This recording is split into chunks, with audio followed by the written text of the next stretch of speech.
बिस्मिल्लाहिर्रहमानिर्रहीम। आज हम आपके लिए इंतहाई क्रीमी टेक्सचर वाली मायनीज़ की रेसिपी लेके हाज़िर हुए हैं।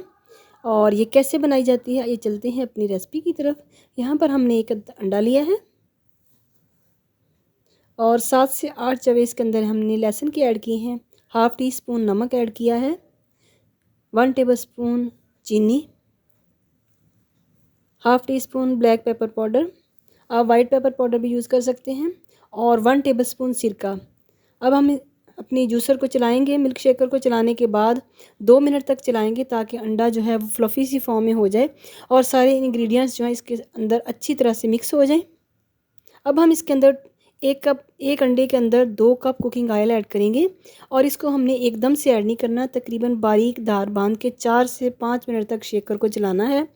अगर आप एकदम से कुकिंग ऑयल ऐड कर देते हैं तो आपकी मायनीज़ जो है वो ख़राब हो सकती है रेसिपी ये इस तरह से। इसलिए आपने बारीक धार के साथ आहिस्ता आहिस्ता कुकिंग ऑयल को ऐड करना है और उस दौरान मिल्क शेकर को बंद नहीं करना, मिल्क शेकर को चलते रहने देना है।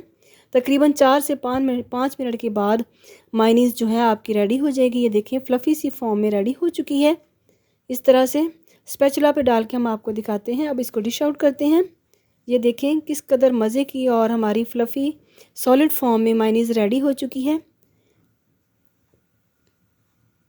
अगर आप इसको घर पे बनाते हैं तो एक तो ये केमिकल से पाक है और दूसरा कम टाइम में और कम बजट में आप बना सकते हैं। आजकल चूँकि मायनीज़ जो है वो हर रेसिपी में यूज़ होती है, शवारमा हो, बर्गर हो, फ़ास्ट फूड हो, बारबेक्यू की बहुत सारी रेसिपीज़ में मायनीज़ यूज़ होती है।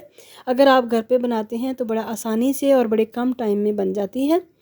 अगर आपको हमारी वीडियो जिस तरह से पसंद आती हैं, लाइक करें, शेयर करें, सब्सक्राइब करें। मिलते हैं नेक्स्ट न्यू वीडियो के साथ। अल्लाह हाफ़िज़।